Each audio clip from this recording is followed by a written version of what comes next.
আসসালামু আলাইকুম। আপনার কি বিডিল্যান্ড প্রো এ কাজ করতে সমস্যা হচ্ছে? তাহলে আজকের ভিডিওটি আপনার জন্যে। আপনারা অনেকে আমাকে কমেন্ট করেছেন, সেই কমেন্টের ভিত্তিতে আজকে এই ভিডিওটি বানানো।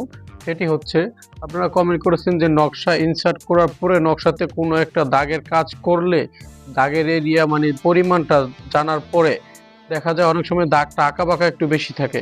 কিন্তু ক্লিকটা সোজা হয়ে গেলে বা এটা মডিফাই করব কিভাবে, এডিট করব কিভাবে ওই একই ক্লিকটা ব্যাগে না গিয়ে আবার নতুন করে কাজ না করে ওই কাজটাকে কিভাবে আমরা দাগের লাইন অনুযায়ী মডিফাই করে তারপরে কাজটা করব, সেই বিষয়টা নিয়ে আজকে আমরা দেখব। চলুন কথা না বাড়িয়ে আমরা মূল ভিডিওতে চলে যাই। আর যারা অ্যাপসটা নিতে আগ্রহী তারা আমাদের স্ক্রিনে দেওয়া হোয়াটসঅ্যাপ নাম্বারে যোগাযোগ করতে পারেন, তাহলে আপনারা নিতে পারবেন। আচ্ছা, তাহলে বরাবরের মতো আমরা যে বিডিল্যান্ড প্রোতে চলে যাচ্ছি। এটা হচ্ছে আমাদের বিডিল্যান্ড প্রো। এটার ভিতরে ক্লিক করলাম। ক্লিক করার পরে এরকম ইন্টারফেস চলে আসবে। আসার পরে আমাদের যে প্রথম যেই টুলসটা, এই টুলসের আমরা কাজ করব। এটা হচ্ছে মৌজা ম্যাপ প্রবেশ করানো। এখানে এরকম আসার পরে আপনারা এখানে দুইভাবে মৌজা ম্যাপ নিতে পারেন, যেমন আমাদের সার্ভার থেকেও নিতে পারেন। এই যেটা হচ্ছে আমাদের সার্ভার, যেটা মৌজা ম্যাপ সিলেক্ট করুন। আর দ্বিতীয়টি হচ্ছে আপনার যদি আপনার কাছে থাকে মৌজা ম্যাপটি আগে থেকে, সেটা হচ্ছে এই যে এটা মৌজা ম্যাপ নিন। আমরা ঠিক আছে এই মৌজা ম্যাপ নিয়ে কাজ করতেছি, আমাদের মোবাইলে মৌজা ম্যাপ আছে, এখান থেকে নিচ্ছে। এখানে ক্লিক করলাম। এখানে ক্লিক করে আমরা মৌজা ম্যাপটা নিয়ে নিই। আমাদের লোকেশনটা আসলো, যে ফোল্ডারে মৌজা ম্যাপটা আছে। এটা আপনারা সবাই জানেন, নর্মাল বিষয় এগুলা। তারপরও কারো কোনো বুঝতে সমস্যা হলে, না জানলে আমাদের কমেন্ট করবেন, আমরা সেটাও আপনাদের ক্লিয়ার করে দেখিয়ে দেওয়ার চেষ্টা করব। এরকম আসার পরে আপনারা এই যে ম্যাপ ক্যালিব্রেট করুন, এটাতে একটা ক্লিক করবেন। ক্লিক করে আপনারা এইখানে আবার এই যে যেই আপনার হাতের মতো এই যে পেন দেখাচ্ছে, এই পেনে একটা ক্লিক করে দিবেন। তাহলে আর কোনো ঝামেলা হবে না, অটোমেটিক নকশাটা ক্যালিব্রেট হয়ে যাবে, মানে অ্যাকুরেট হয়ে যাবে। এখন কিন্তু আমাদের ম্যাপটা সঠিক স্কেলে চলে আসছে। এখন আমরা ধরেন আমরা যে কোনো একটা দাগে একটু হালকা আঁকাবাঁকা দাগটা নিয়ে নিই, বেশি আবার আঁকাবাঁকা না, ধরেন আমরা কিছু আঁকাবাঁকা এই দাগটা নিয়ে নিই। ধরেন এই দাগটাই নিয়ে নিই, 4121 দাগ। এটাকে আমরা পরিমাণ বের করবো। পরিমাণ বের করার জন্য এই যে আকুন লেখা আছে পেনের মতো, এইখানে আমরা ক্লিক করব। ক্লিক করে এটাকে একটু বড় সড়ো করে আমরা সঠিক পয়েন্টগুলো দেওয়ার চেষ্টা করব।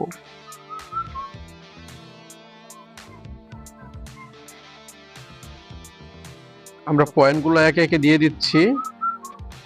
আপনারা দেখুন, এই ধরেন আমাদের পয়েন্টটা মোটামুটি ধরেন দেওয়া শেষ।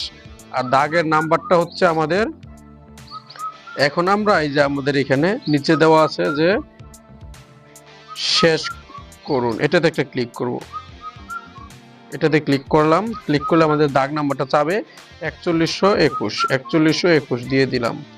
দিয়ে এই দাগ নাম্বারটা কিন্তু এখানে চলে আসছে, জমির পরিমাণটা চলে আসছে। এখন ধরেন একটা বিষয়, যেমন এই যে এদিকে দেখেন, এদিকে কিন্তু আমার জমিটা পুরোপুরি নেওয়া হয় নাই। এখন আপনারা এই বিষয়টাই প্রশ্ন করেছেন, এই জন্য আজকের ভিডিওটি করা, এই বিষয়টা আপনাদেরকে ক্লিয়ার করার জন্য। এখন এই যে এখানে আমরা নেওয়া হয় না, বাকি পড়ে গেছে। আমাদের এখানে পরিমাণ আসছে কত? 55% 99 পয়েন্ট। আমরা যদি এটা নিই তাহলে একটু বাড়বে, কিন্তু এটা আমরা নিব কিভাবে? আপনারা অনেকে এই যে প্রশ্ন করেছেন যে এটা তো আমাদের নতুন করে নিতে হয়, তাহলে ওই জায়গা থেকে কিভাবে নিব? আচ্ছা, সেই জিনিসটা এখন দেখাবো। সেই জিনিসটা করার জন্য, এই কাজটা আমরা এডিট করার জন্য, বাড়ানোর জন্য আমরা কাজ করব। এই যে এখানে দেখতে পাচ্ছেন পয়েন্ট লেখা আছে, আকুনের নিচে যে একটা পয়েন্ট, এই পয়েন্টে আমরা ক্লিক করব। ক্লিক করার পরে যে জায়গাগুলো হয়েছে আমরা এখানে একটু জুম করে বড় করব, 2 আঙ্গুলে বড় করে। এই যে এখানে দাগের উপর আঙ্গুল রাখবো, রেখে আঙ্গুলটা আমরা যে নাড়াবো, যেদিকে লাগবে ওইদিকে নিব।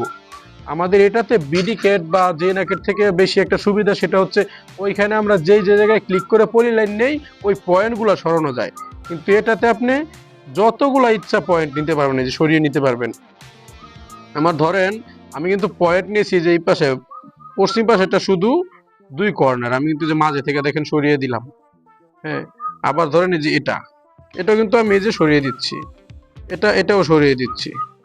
আমরা কিন্তু চাইলে যে কোনো জায়গায় যে কোনো পয়েন্ট নিতে পারি, যত ইচ্ছা পয়েন্ট নিতে পারি, আনলিমিটেড এইখানে, মানে আমাদের মাপ অ্যাকুরেট করার ক্ষেত্রে।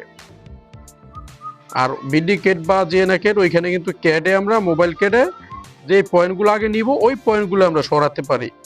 আর এখানে কিন্তু পয়েন্ট আমাদের নিতে হচ্ছে না, এখানে আমরা নতুন করে পয়েন্টগুলো নিতে পেরেছি। এই দেখেন, এখন আমাদের 56% 57 পয়েন্ট হয়ে গেছে, অনেকটুকু জমি বেড়ে গেছে আমরা এই জমিটা নেওয়ার কারণে। এখন অ্যাকুরেট রেজাল্টটা চলে আসছে। এখন আবার এখানে আরেকটা বিষয় ধরেন, এখানে আপনাদের প্রশ্ন থাকতে পারে যে আমি একটা কর্ণ নিব, তাহলে কিভাবে নিব, বা আরেকটা যে কোনো বাহু দেখবো এই মাপটা থাকা অবস্থায়। সেই ক্ষেত্রে আপনারা এই যে এখানে দেখতে পাচ্ছেন একটা স্কেলের মতো আছে, যে লেখা আছে লাইন, এই স্কেল লোগোতে লাইন লেখা, এটাতে ক্লিক করবেন। ক্লিক করে আমরা এখানে দিলাম, এই দেখেন এই কর্ণটা চলে আসছে। আবার যদি আমরা এই পাশে এটাতে ক্লিক করি, সেক্ষেত্রে আমাদের এই লাইনটাও চলে আসবে। আবার ধরেন আমরা স্কেলে ক্লিক করে যদি এখানে দেই, এই লাইনটাও চলে আসবে। আমরা এইভাবে করে মানে স্কেলে দিয়ে যেদিকে দিব ওইদিকে কিন্তু আমাদের লাইনটা চলে আসবে। আর এই লাইনটা সহ আমরা চাইলে আমরা সেভ করে রাখতে পারবো। যেমন সেভ করার জন্য এখানে, অথবা আমরা টেক্সট করতে পারি, এখানে নাম লিখে রাখতে পারি, প্রথম আগে নামটা লিখে তারপরে সেভ করি। সেটাও এই যে এখানে টেক্সট দেখতে পাচ্ছেন, এই যে এ দিয়ে টেক্সট, এই আইকন দেওয়া, এই টেক্সটের ভিতরে ক্লিক করলাম। ক্লিক করার পরে এখানে যে কোনো জায়গাটা ক্লিক করব, ক্লিক করে এখানে নাম লিখে দিই, ধরেন আমার নামটা লিখে দিলাম আবিদ। আর এখানে যে 20 যেটা দেখতে পাচ্ছেন এটা হচ্ছে সাইজ, মানে মাপের এই লেখার সাইজ পিক্সেল। আমরা ধরেন এই যে 15তে দিয়ে দিলাম, একটু ছোট করে দিলাম। এখন এই যে যোগ করুন দিলেন, এই দেখেন আবিদ চলে আসছে নামটা। আমরা এটা কিন্তু মুভ করে একটু এদিক সেদিক সরিয়ে দিতে পারি, হয়ে গেল। এখন যদি এই যে আমরা শেষ করুন লেখা আছে, এখানে ক্লিক করব। ক্লিক করার পরে এখন আমরা উপরে 3 ডট আছে, 3 ডট একটা ক্লিক করব। ক্লিক করে আমরা এটাকে সংরক্ষণ করব। সংরক্ষণ করার জন্য 3 ডটে ক্লিক করব। এই যে এটাতে ক্লিক করব। ক্লিক করলাম। ক্লিক করার পরে এখান থেকে দেখেন এই যে প্রিন্ট করুন লেখা আছে, এই যে নিচের দিকে লেখা আছে, এই যে প্রিন্ট করুন, এই প্রিন্ট করুনে ক্লিক করব। ক্লিক করলাম। ক্লিক করার পরে এই যে এরকম চলে আসছে। এই দেখেন আমাদের যেই কাজটা, আমাদের কাজটা কিন্তু এখানে চলে আসছে। এটা কিন্তু আমরা এখন সেভ করে রাখতে পারি। এটা 2টা পেজে আসছে, আমরা একটা পেজেও, এটা এখানে 2টা পেজে আসছে, আমরা একটা পেজে নিয়ে নিলে এরকম হয়। এটা 2 পেজে আসলো, যে ওই 2 পেজে নিয়ে নিছে ওরা কাজটাকে। আচ্ছা আমরা দেখি A4 সাইজ করে দিলে একটাতে আসে কিনা।